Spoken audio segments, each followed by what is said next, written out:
From the perspective of the installer, if I would have hired someone to do my floor in the garage, I just threw up a couple questions that I would like to ask the contractor, and that would be important for me, knowing what I know now, why the failures happen, and why people do tend to overcharge sometimes, or charge not enough or significantly less than the competitors. And I try to rate the questions from 1 to 10.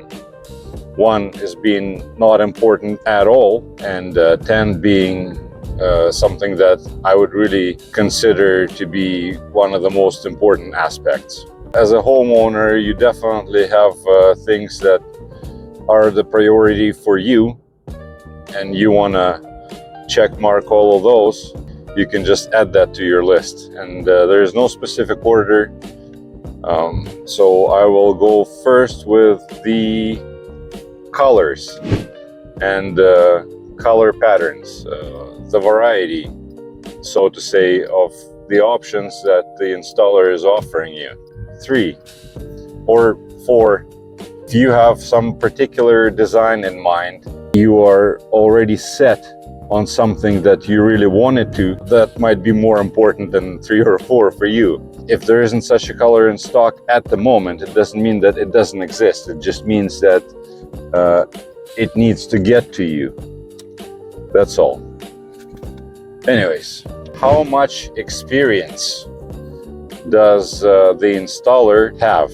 And each question can have some subcategories. For example, how much experience is a very broad question. You can have a lot of experience in construction in general, but you've been only doing coatings for so long. Or you can have a lot of experience doing coatings, but most of the time you were doing flake floors and you want to do a metallic floor, for example. When you ask somebody how much experience do they have, you need to mention those specifics. What kind of floors they've been doing, and ask for their portfolio. See if that aligns with something that you had in mind, and then go from there. How much experience? Yeah, I rated this question 9. The only reason not 10 is because everything kind of flows from one into another. Those questions can be all intertwined. If a person has 30 years of experience, probably done it all. And, you know, asking a specific question like what kind of equipment do you use, if he's been doing it for 30 years and he has a big company with like 3 or 4 crews running for them, it would be probably irrelevant. But I do have this question on my list. What kind of equipment do you use? I put 7 out of 10. I can explain why. Sometimes just grinding the floor is more than enough. Sometimes people claim that even grinding is not important, and they don't even do that. That's a red flag. If somebody says you don't need to grind because you have a brand new concrete, I would ask for a second opinion from somebody else. There is multiple ways on how to do the preparation, and none of them are right or wrong in certain situations. You can use the bead blaster. If your contractor says that that's what they're using and they're not using the grinder, it doesn't mean that it's gonna be worse prepped than versus with a grinder. It's just from their perspective, probably what is better for the circumstances. Anyways, who does the actual work?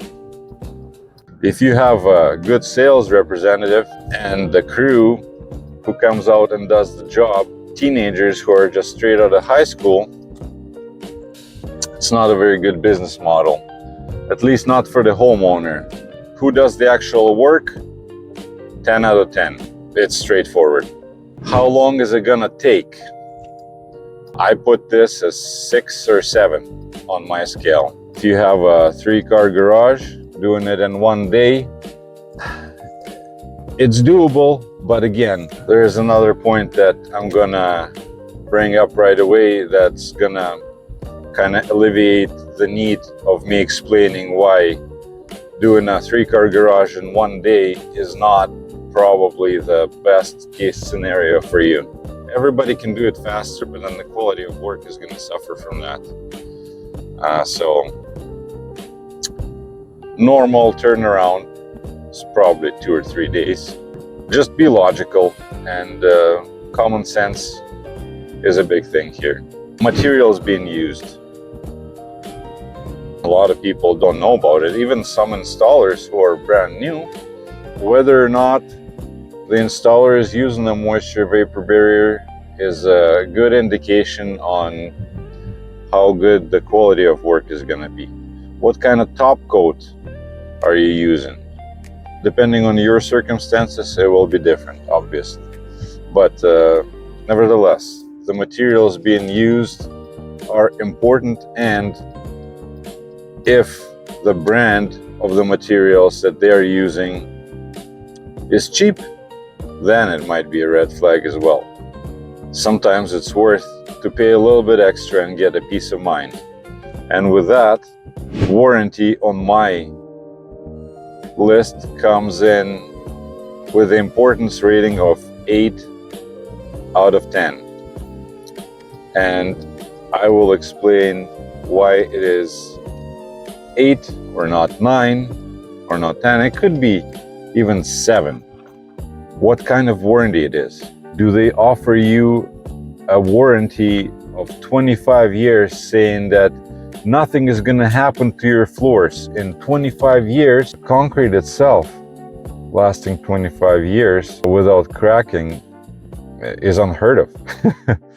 So if they say in 10 years our product is not going to delaminate, if that's a good product, yeah, probably. Again, reading the reviews and asking other people if they had a lot of problems after down the road and how did the company respond to all those problems is probably going to give you more answers than going straight up with the question, what is your warranty? They can promise you anything, but at the end of the day, are they going to answer your phone after 5 years? That's just my 2 cents, and I hope it was a little useful. See you guys later.